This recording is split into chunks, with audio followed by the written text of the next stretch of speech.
Find your academic information here at Kelas Advokasi. Halo Sivilian, kembali lagi dengan aku Sabina Rigita dalam acara Podcast Kelas Advokasi.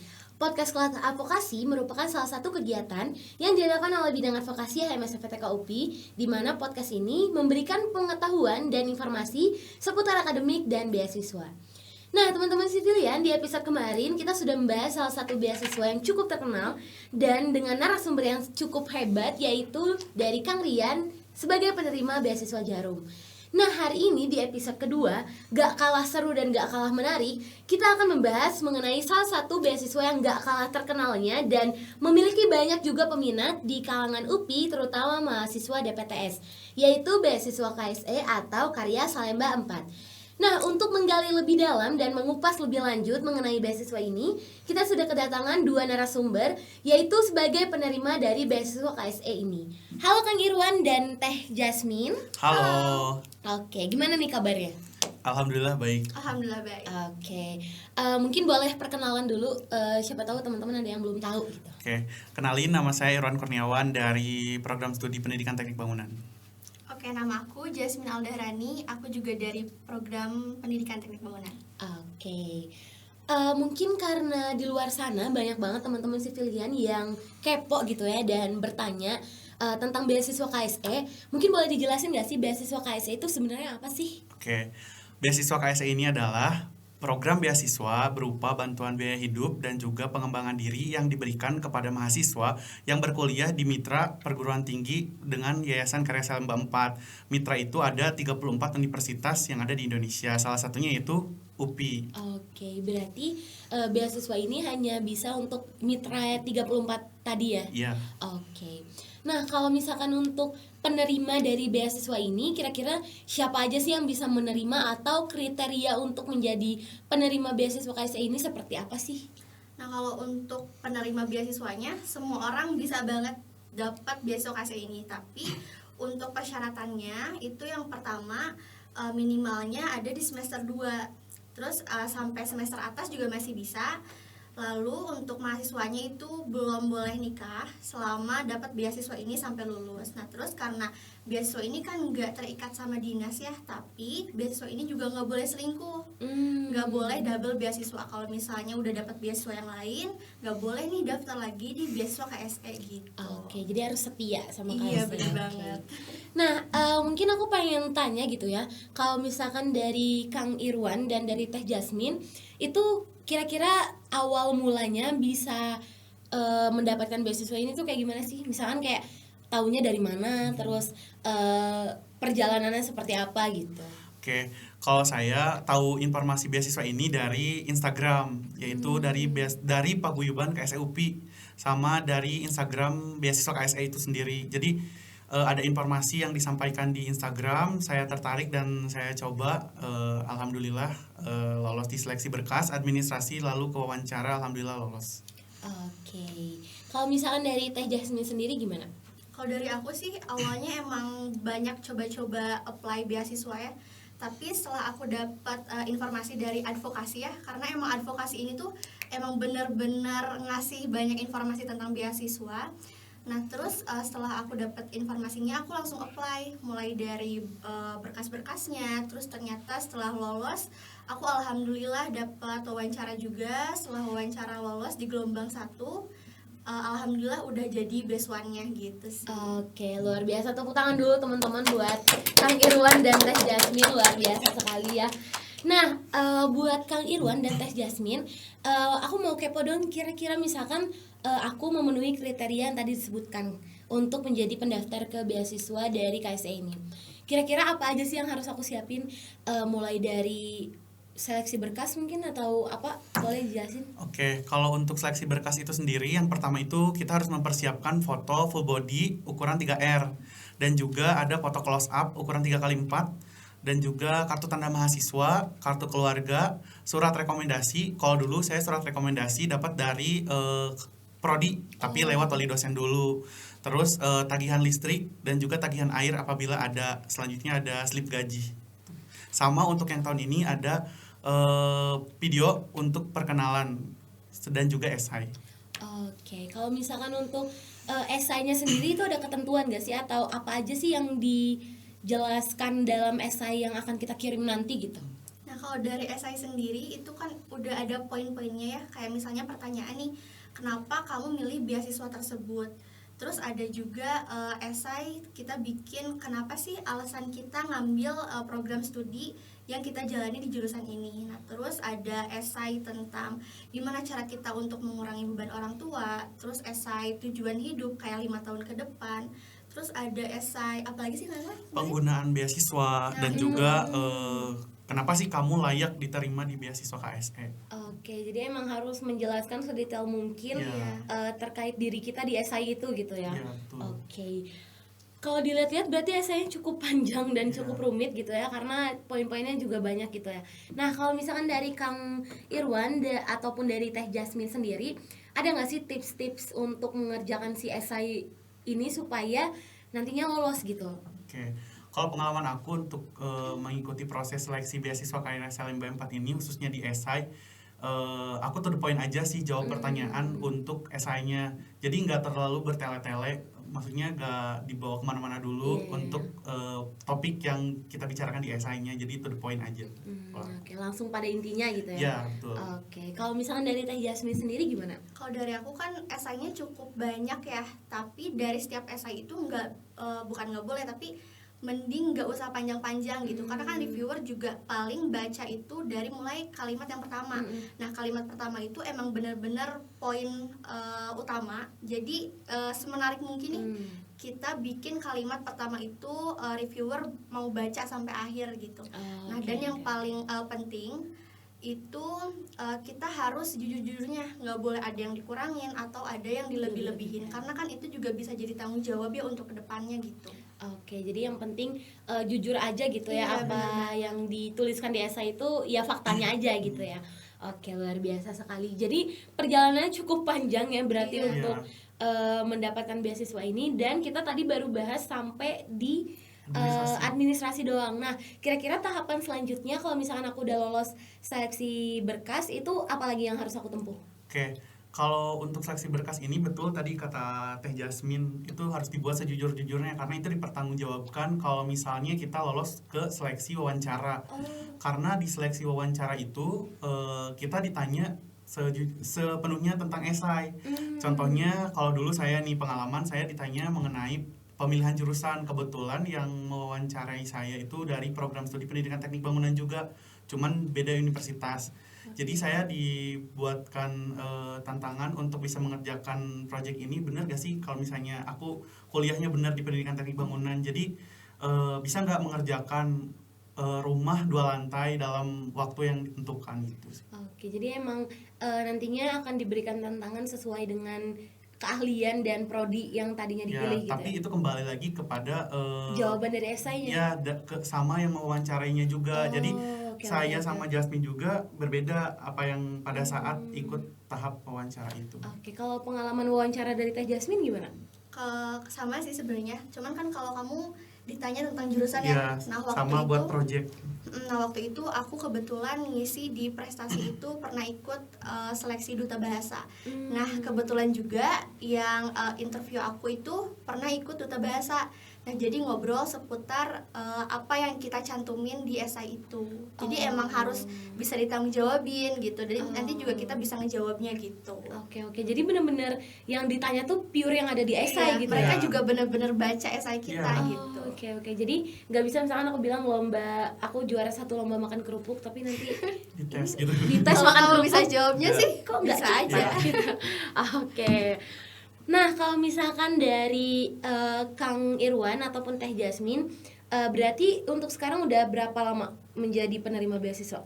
dari semester 4 ya. ya. Kita sama sih baru setahun. Oh, satu angkatan ya, berarti. di paguyuban KSEUP-nya kita angkatan IOTA. Itu IOTA. apa ya? Jadi tiap angkatannya ada namanya. Oh, Kita di lucu ya, namanya Oke. IOTA. lucu keren loh. Oke, kalau misalkan dari Kang Irwan ataupun dari Teh Jasmine berarti kan kurang lebih udah setahun ya menjadi penerima beasiswa. Ya. Nah, ada nggak sih manfaat atau keuntungan yang sampai saat ini tuh benar-benar kerasa banget sebagai penerima beasiswa selain dari uang ya, karena kan di mana-mana beasiswa pasti bantuan biaya gitu Yeah. kasarnya gitu. Nah kalau misalkan dari kalian kira-kira ada nggak sih manfaat lain yang dirasain sebagai best one ya tadi namanya? Iya. Ya sebagai best one. Oke, karena di beasiswa KSE ini kita ada program kan pada saat kita mengikuti seleksi. Nah, ada satu esai yang saya tadi nggak sebutin, itu program apa yang akan kalian pilih ketika kalian udah masuk ke beasiswa KSE ini. Nah, di program itu kita belajar mengenai pengembangan diri dimulai dari paguyuban, terus coaching, dan juga program-program yang kita ikutin itu dengan donatur. Jadi setiap donatur itu pasti ada programnya gitu, dan juga setiap base one donaturnya beda gitu. Terus tapi ada beberapa yang sama donaturnya. Kalau manfaat yang saya rasakan selama saya menjadi base one KSE ini, yang pertama itu relasi, karena kita bisa berbaur dengan seluruh fakultas yang ada di UPI yang menerima beasiswa ini, dan juga kolaborasi dengan paguyuban beasiswa KSE dari kampus lain. Salah satunya adalah ITB sama Unpad kalau yang di Bandung. Oke, Kalau berarti dari Kang Irwan yang dirasain relasi gitu ya, Iya. luar biasa banget. Kalau dari Teh Jasmine gimana? Kalau dari aku sih yang paling berkesan ya, karena di samping kita dapat bantuan biaya, nah dari KSE ini tuh benar-benar kita dapat mentor. Oh. Jadi di mana waktu itu kita pernah kumpul, terus ada mentor yang datang ke paguyuban UPI, itu yang benar-benar dikasih arahan, dikasih masukan, gimana cara kita untuk jadi pengusaha, kita untuk berbisnis, gimana cara penjualannya, dan itu benar-benar aku kayak dapat ilmu yang gak aku dapetin di bangku kuliah Iya, gitu loh. Oke. Karena itu lebih membahas program kerja di paguyuban ya. Iya. Jadi apa sih yang akan kita laksanakan, program kerja apa gitu. Jadi dipresentasikan, nanti mentornya memberikan arahan itu bagusnya gimana dan kurangnya gimana. Oke, luar biasa banget. Berarti emang beasiswa ini tuh nggak cuman kita dapat uangnya doang atau dapat bantuannya aja, Iya, tapi betul. benar-benar kita dikasih self improvement gitu ya melalui program-program yang tadi disebutkan. Nah kalau misalkan kan tadi udah di-mention nih ada beberapa program kayak apa tadi, coaching, Iya. terus habis itu mentoring dan segala macem. Ada nggak sih yang selama Akang Teteh jadi penerima beasiswa gitu ya, ada nggak sih program kerja yang menurut Akang Teteh itu paling berkesan gitu? Maksudnya entah kalian melakukan apa gitu. Oke, karena saya sama Jasmine beda divisi ya di KSE-nya, jadi programnya itu kan masing-masing, tapi kita berkolaborasi nih untuk misalnya dalam melaksanakan satu program. Kebetulan pada beberapa hari yang lalu kita melaksanakan gerakan pungut sampah dengan donatur OCBC, dan itu dilaksanakan senusantara. Jadi kalau misalnya ada kegiatan KSE di KSE UPI itu misalnya untuk hari-hari besar itu senusantara, jadi bareng-bareng gitu ya. Oke. Dan itu bisa berkolaborasi dengan paguyuban KSE lain. Misalnya kan UPI ada kampus daerahnya nih, itu gak bisa ke Bandung tapi ada paguyuban KSE yang di sekitar sana gitu, jadi bisa kolaborasi gitu. Oke, ngerti. Kalau dari Teh Jasmine gimana? Kalau dari aku sih karena aku masuk divisi Komdev ya, dimana itu tuh emang benar-benar belajar tentang bisnis. Jadi anak-anak Komdev itu langsung turun ke lapangan. Kita tuh ada yang namanya susu pasteurisasi. Kita juga belajar gimana cara proses untuk mengelola jualannya, terus langsung turun ke masyarakat, menaungi masyarakat juga untuk bisa sama-sama punya peluang gitu untuk punya pendapatan dari hasil yang ada di masyarakat gitu. Contohnya ada susu sapinya gitu. Luar biasa banget ya guys, aku agak speechless gitu ya, karena ternyata emang hal-hal yang dilaksanakan di program kerja beasiswa KSE ini luar biasa bervariatif gitu ya, dan pastinya bermanfaat gitu untuk masing-masing penerima beasiswanya. Luar biasa banget. Boleh tepuk tangan dulu dong buat narasumber kita gitu. Oke, nah mungkin sekarang aku pengen tanya gitu ya ke Kang Irwan maupun dari Teh Jasmine. Kalau misalkan dari Kang Irwan dan Teh Jasmine sendiri, ada nggak sih motivasi yang bisa disampaikan gitu ke teman-teman sivilian di luar sana, atau mungkin ke aku yang nantinya tertarik gitu untuk mendaftar di beasiswa KSE ini, supaya kita tuh lebih apa ya, lebih terpacu gitu untuk mendapatkan beasiswa ini dan menjadi seperti Kang Irwan, Teh Jasmine atau penerima beasiswa lainnya. Oke, kalau dari aku motivasinya yaitu teruslah berusaha dan coba selagi kita ada kesempatan gitu. Jadi kalaupun kalian gagal, kalian jangan menyerah. Jadi coba aja, kalau misalnya kalian gagal di tahun ini, siapa tahu di tahun depan itu kalian rezekinya. Oke, kalau dari Teh Jasmine? Kalau dari aku, teruslah mencoba. Kalau misalnya nggak dapat di sini, mungkin dapat di sana. Kalau misalnya kalian gagal, gak apa-apa, terus usaha lagi gitu. Oke, luar biasa banget. Jadi emang kuncinya adalah usaha dan jangan menyerah ya. Betul banget. Karena seperti yang tadi udah disebutkan, kalau misalkan belum dapat di tahun ini, mungkin di tahun depan. Kalau belum dapat di sini, mungkin rezekinya ada di yang lain gitu ya. Luar biasa sekali. Dan semoga tadi apa yang telah disampaikan itu bisa menjadi motivasi buat seluruh teman-teman sivilian dan buat teman-teman sivilian yang lainnya, bisa menambah wawasan dan pengetahuannya terkait dengan beasiswa, terutama beasiswa KSE ini.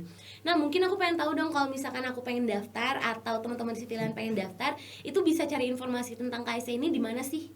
Nah, sumber informasinya itu teman-teman bisa banget nih follow Instagramnya KSE UPI atau pusatnya, yaitu beasiswa KSE, dan juga nanti HMS bakal sebar juga ya di Instagram HMS gitu. Oke. Jadi jangan lupa untuk di follow aja karena sumber informasi bakal ada di Instagram. Oke, luar biasa sekali. Jadi jangan lupa di follow dan dicatat ya semua persyaratannya. Siapa tahu teman-teman tahun ini mau mendaftar menjadi salah satu beasiswa dari KSE. Nah, luar biasa sekali. Jujur aja aku sendiri mendapatkan banyak sekali tambahan informasi ya, dan wawasan pastinya, karena memang ternyata mendapatkan beasiswa itu nggak cuman dari segi uang jajannya aja nih teman-teman, tapi teman-teman juga bisa dapat yang namanya self improvement, terus habis itu networking dan banyak hal lainnya yang tadi udah dibilang juga nggak teman-teman dapetin di bangku perkuliahan. Terima kasih banyak buat Kang Irwan dan dari Teh Jasmine. Semoga apa yang telah disampaikan dapat menjadi manfaat gitu ya untuk teman-teman yang nantinya menonton, dan semoga terus bisa memotivasi teman-teman di luar sana untuk menjadi penerima beasiswa seperti kalian. Dan mungkin untuk sekarang akan ada sedikit persembahan gitu ya untuk Akang Teteh. Kita ada Cindera Mata, boleh mungkin panitia? Oke, aku baca dulu ya namanya.